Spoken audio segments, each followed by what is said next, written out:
আর এই মুহূর্তে যে ব্রেকিং এর দিকে নজর রাখতেই হচ্ছে, কলকাতায় আসেন ইডি ডিরেক্টর রাহুল নবীন। রিভিউ মিটিং এর জন্য কলকাতায় ইডি ডিরেক্টর আজ সকাল 10টা নাগাদ সিজুতে যাবেন ইডি ডিরেক্টর। ইডি আধিকারিকদের সঙ্গে বৈঠক করবেন তিনি। আইপ্যাক মামলা নিয়েও বৈঠক বলে ইডির সূত্রে খবর। অর্থাৎ যে আইপ্যাক কাণ্ড আমাদের এই বাংলাতে হয়েছে, যা দেখে তাজ্জব গোটা দেশ, সেই আইপ্যাক মামলা নিয়েও বৈঠক হতে পারে বলে ইডির সূত্রে খবর। কলকাতায় ইডির ডিরেক্টর রাহুল নবীন রিভিউ মিটিংয়ের জন্য কলকাতায় ইডির ডিরেক্টর আজ সকাল 10টা নাগাদ, অর্থাৎ বলা যেতেই পারে যে আর কিছু সময়ের অপেক্ষা, তারপরেই তিনি সিজিওতে যাবেন। সেখানে ইডি আধিকারিকদের সঙ্গে বৈঠক করবেন। আইপ্যাক মামলা নিয়ে বৈঠক বলে ইডির সূত্রের খবর।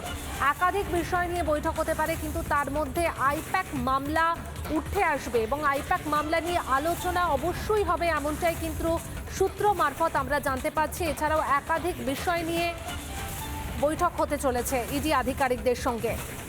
কলকাতায় ইডির ডিরেক্টর রাহুল নবীন রিভিউ মিটিংয়ের জন্য কলকাতায় ইডির ডিরেক্টর, এবং আজ সকাল নাগাদ তিনি সিজিওতে যাবেন। এই মুহূর্তে একদম সরাসরি চলে যাব আমাদের প্রতিনিধি সৈকতের সঙ্গে। সৈকত, ইডি আধিকারিকদের সঙ্গে বৈঠক, সূত্র মারফত আমরা জানতে পারছি যে আইপ্যাক মামলা সেখানে উঠে আসবে। তোমার কাছ থেকে আরো বিস্তারিত জানবো, ঠিক কি কি তথ্য তুমি পাচ্ছ?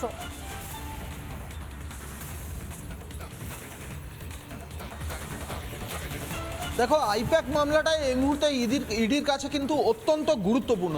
তার কারণ এই আইপ্যাক মামলা, বা বলা ভালো কয়লা কাণ্ড, সেই কয়লা দুর্নীতি মামলার আইপ্যাকের কর্ণধার প্রতীক জৈনের বাড়িতে গিয়ে এবং প্রতীক জৈনের অফিসে রেড করতে গিয়ে একেবারে রাজ্যের প্রশাসনিক প্রধান মুখ্যমন্ত্রী তিনি যেভাবে সেখানে তদন্তের মধ্যে একেবারে ঢুকে পড়ে সেখান থেকে ডকুমেন্টস, নথি ছিনিয়ে নিয়েছেন।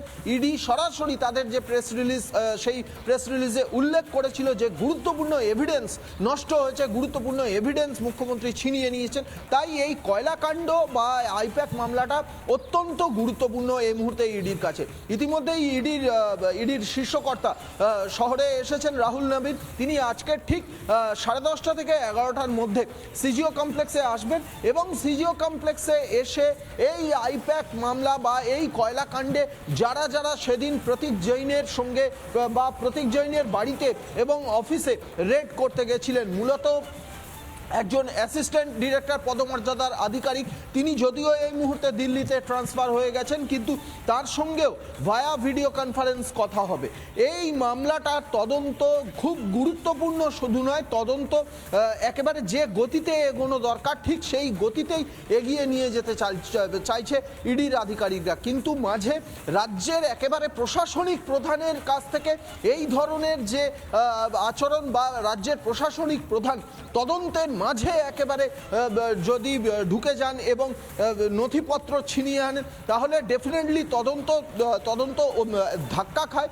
সেক্ষেত্রে কি করা উচিত, এবং পরবর্তীকালে এই ধরনের আইপ্যাক সহ কোনো আইপ্যাকের কর্ণধার সহ কোনো বড় ব্যক্তিত্ব বা নেতা নেত্রীদের বাড়িতে যারা দুর্নীতিতে যদি জড়িয়ে থাকেন, তাদের বাড়িতে যদি রেড করতে হয়, সেক্ষেত্রে কি ধরনের পরিস্থিতির সৃষ্টি হলে কি ধরনের ব্যবস্থা নেওয়া হবে, বা সিকিউরিটি আরও বাড়ানো হবে কিনা, এই বিষয়গুলো নিয়েই কিন্তু আজকের খুব গুরুত্বপূর্ণ বৈঠক হতে চলেছে সিজিও কমপ্লেক্সে। শুধু তাই নয়, সঙ্গে থাকো, আরো একটা আপডেট আমাদের দর্শকদের দিয়ে তোমার কাছে আসছে সৈকত। একাধিক বিষয় নিয়ে আজকে ইডির ডিরেক্টর বৈঠক করবেন। তার মধ্যে অবশ্যই যেটা জানা যাচ্ছে যে কলকাতার জোন 1, জোন 2 অফিসার। নানা ধরনের কন্টেন্ট দেখার জন্য লাইক করুন, শেয়ার করুন আমাদের ফেসবুক পেজ, সাবস্ক্রাইব করুন আমাদের ইউটিউব চ্যানেল। পাশাপাশি অন্যান্য ব্রেকিং নিউজের জন্য অবশ্যই চোখ রাখুন রিপাবলিক বাংলায়।